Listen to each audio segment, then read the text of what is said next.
നിലമ്പൂർ ഉപതെരഞ്ഞെടുപ്പിൽ വോട്ടെടുപ്പ് പുരോഗമിക്കുകയാണ്. ആദ്യ മണിക്കൂറുകളിൽ നല്ല മഴയുണ്ടായിരുന്നു. പക്ഷേ നല്ല മഴയിലും ഭേദപ്പെട്ട പോളിംഗ് രേഖപ്പെടുത്തുകയാണ് ഇപ്പോൾ. 4 ഇടങ്ങളിൽ വോട്ടിങ്ങിന് യന്ത്ര തകരാറുണ്ടായി. തുടർന്ന് അല്പനേരം പോളിംഗ് നിർത്തിവെച്ചു. പുതിയ യന്ത്രം കൊണ്ടുവച്ച് വോട്ടിംഗ് പുനരാരംഭിച്ചു. LDF, UDF, NDA സ്ഥാനാർത്ഥികൾ രാവിലെ നടന്ന വോട്ട് രേഖപ്പെടുത്തി. ഏറ്റവും കൂടുതൽ വിവരങ്ങളുമായി ഇരുട്ടുകുത്തി വനമേഖലയിലെ പോളിംഗ് ബൂത്തിൽ നിന്ന് വിഷ്ണു സുരേഷിന്റെ വഴിക്കടവിൽ സുർജിത്ത് അയ്യപ്പത്തുണ്ട്. കരുളായിൽ സമീർ ബിൻ കരീമുണ്ട്. ആദ്യം ഞാൻ വിഷ്ണു സുരേഷിലേക്ക് പോകുന്നു. വിഷ്ണു, വനമേഖലയിൽ ആ വോട്ടുകളൊക്കെ അതിനിർണായകമാണ്. അവിടെ ഈ കാലാവസ്ഥ മോശമാകുമ്പോൾ അവിടുത്തെ ഇമ്പാക്റ്റ് കുറച്ചുകൂടി മോശം ഇമ്പാക്റ്റ് ഉണ്ടാക്കുന്നതുമാണ്. എന്താണ് അവിടുത്തെ ബൂത്തുകളിലെ ഒരു കാഴ്ച വിഷ്ണു?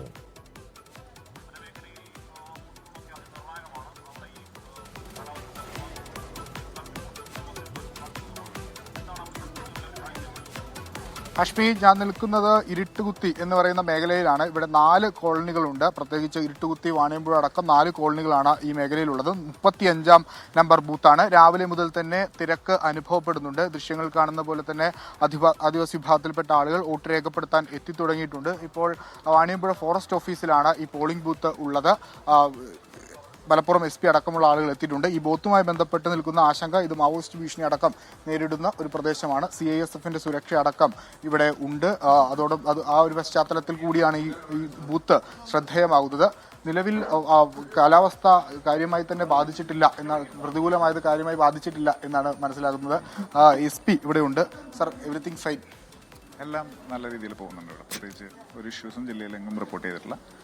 സെക്യൂരിറ്റി ആസ്പെക്റ്റിനകത്ത് വളരെ നല്ല രീതിയിൽ തന്നെയാണ് കാര്യങ്ങൾ മുന്നോട്ട് പോകുന്നത്. ഇതൊരു പ്രത്യേക ബൂത്ത് കൂടിയാണല്ലോ, ചില ടെൻഷൻ നിലനിൽക്കുന്ന ബൂത്താണ്. അതെ, ഇതൊരു ആക്സസിബിലിറ്റിയുടെ ഇഷ്യൂസ് ഉണ്ട്. പിന്നെ മുൻകാലങ്ങളിൽ മാവോയിസ്റ്റ് പ്രസൻസ് ഒക്കെ ഈ ചുറ്റുവട്ടങ്ങളിലൊക്കെ ഉണ്ടായിരുന്നു. അപ്പോൾ ആ പെർസ്പെക്റ്റീവിലാണ് ഇവിടെ അഡീഷണൽ സെക്യൂരിറ്റി എൻഷുർ ചെയ്തിരിക്കുന്നത്. ഇത് നമ്മൾ ഒരു പ്രശ്ന സാധ്യത ബൂത്തായിട്ട് അലോക്കേറ്റ് ചെയ്തിരിക്കുന്നതാണ്. നിലവിൽ ആശങ്കപ്പെടേണ്ട സാഹചര്യം ഒരു ആശങ്കകളും ഇല്ല. ഇന്ന് വളരെ ഭംഗിയായിട്ട് തന്നെ പോളിംഗ് കംപ്ലീറ്റ് ചെയ്യുന്നതാണ് കരുതുന്നത്. ബാക്കി സെക്യൂരിറ്റി ആസ്പെക്ട്സ് നോക്കും. പോളിംഗ് വളരെ കൃത്യമായി തന്നെ ഈ വനമേഖലയിൽ നടക്കുന്നുണ്ട്. ആളുകൾ 271 വോട്ടർമാരാണ് ഈ ബൂത്തിൽ ഉള്ളത്. 4 കോളനികളിലായി. അവർ ഏകദേശം ഒരു 100ഓളം പേർ ഇതിനോടകം തന്നെ വോട്ട് രേഖപ്പെടുത്തിയിട്ടുണ്ട്.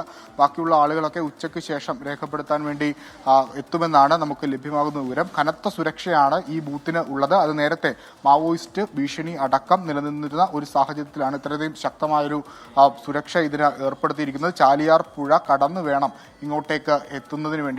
ഈ സീഡ് ഫാമിന് ഓപ്പോസിറ്റായി കിടക്കുന്ന പ്രദേശത്താണ് ഈ വനമേഖലയുള്ളത്. ഏകദേശം 120ഓളം അല്ലെങ്കിൽ 100ഓളം വരുന്ന കുടുംബങ്ങളാണ് ഇവിടെ താമസിക്കുന്നത്. കഴിഞ്ഞ ദിവസങ്ങളിലൊക്കെ മുന്നണിയിൽ നിന്നുള്ള സ്ഥാനാർത്ഥികൾ പ്രചരണത്തിന്റെ ഭാഗമായി ഇങ്ങോട്ടേക്ക് എത്തുകയും അവരവരുടെ സംഘങ്ങളൊക്കെ കേൾക്കുകയും ചെയ്തിരുന്നു. ഇന്ന് ഈ തെരഞ്ഞെടുപ്പിൽ ഏറ്റവും നിർണായകമാകാൻ പോകുന്ന ഒരു വോട്ട് അങ്ങനെ 22.37% ആളുകൾ ഇതിനോടകം നിലമ്പൂരിൽ ഉപതെരഞ്ഞെടുപ്പിൽ വോട്ട് ചെയ്തു. തുടക്കത്തിൽ തന്നെ നന്നായി ആളുകൾ പോളിംഗ് ബൂത്തിലേക്ക് എത്തുന്നുണ്ട്. അതിപ്പോഴും 10 മണി കഴിയുമ്പോഴും 11 മണിയോട് അടുക്കുമ്പോഴും അതേ നിലയിൽ തുടരുന്നുണ്ട് എന്നത് ഒരു പക്ഷേ മികച്ച പോളിംഗിലേക്ക് നിലമ്പൂർ പോകുന്നു എന്നതിൻ്റെ സൂചനയായി വേണം കരുതാൻ.